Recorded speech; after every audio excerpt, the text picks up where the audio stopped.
పార్టీలోకి వెళ్ళడం బాధగా ఉన్నప్పటికీ ఇప్పుడున్నటువంటి మోసపూరితమైన రాజకీయాలకి మొదలుగా తప్పలేదు. తప్పనిసరిగా రేపు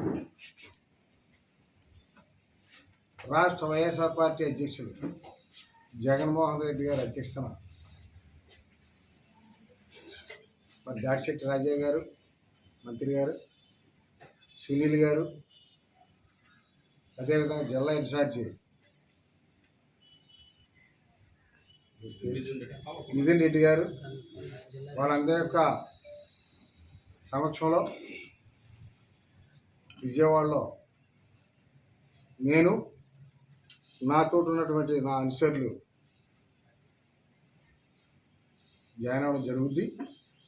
తప్పనిసరిగా తుని నియోజకవర్గంలో వైఎస్ఆర్ పార్టీని గెలిపించడానికి మా సాయశక్తాల కృషి చేస్తాం.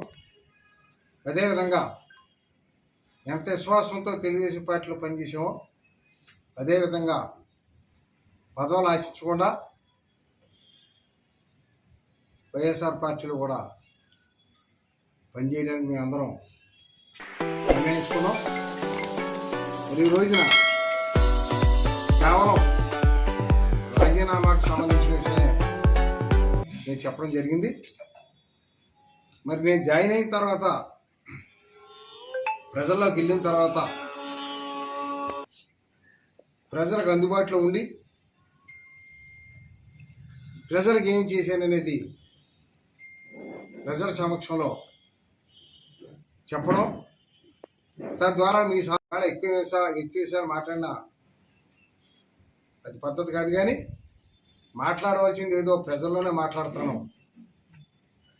నేను ఎంతవరకు ప్రజలకు అందుబాటులో ఉన్నానో, ఈ 40 సంవత్సరాలు నేను ఏ విధంగా తెలుగుదేశం పార్టీకి సేవ చేశానో, ఈవేళ ఏ విధంగా తెలుగుదేశం పార్టీని వదిలేసి పోవాల్సి వచ్చిందో ఆ విషయాలన్నీ నేను పార్టీలో జాయిన్ అయిన తర్వాత వచ్చి మీ సమక్షంలో మాట్లాడతానని తెలియజేసుకుంటూ, తప్పనిసరిగా ఏ విధమైన ఆటంకాలకు లొంగకుండా వైఎస్ఆర్ పార్టీలో జాయిన్ అయ్యి నా పాత అనుభవంతో వైఎస్ఆర్ పార్టీ విజయం చేకూర్చడానికి నేను సాయశక్తాల నా అనుచరులు నేను కూడా నియోజకవర్గంలో అనేక మంది నా అభిమానులు ఉన్నారు. ఇంకా వాళ్ళందరినీ కూడా నాతో ప్రయాణం చేసే విధంగా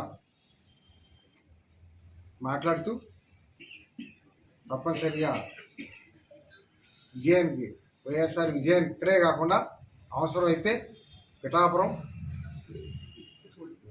పత్తిపాడు, కాకిరేపేట పార్టీ ఆదేశాల మేరకు ఆ కార్యక్రమం కూడా చేస్తానని ఈ ఛానల్ ద్వారా తెలియజేస్తాను.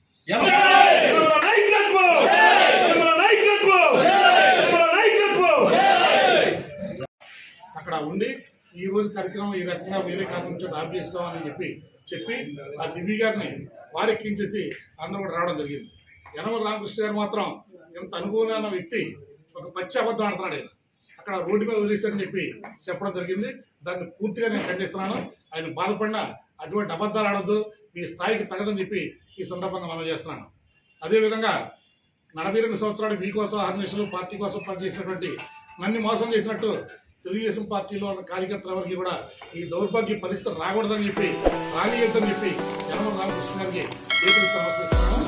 ఇటువంటి ఎందుకంటే చిన్న కార్యకర్తలు వాళ్ళ పార్టీని నమ్ముకుని వాళ్ళ కుటుంబాన్ని వదులుకుని వాళ్ళు పనిచేస్తూ ఉంటారు.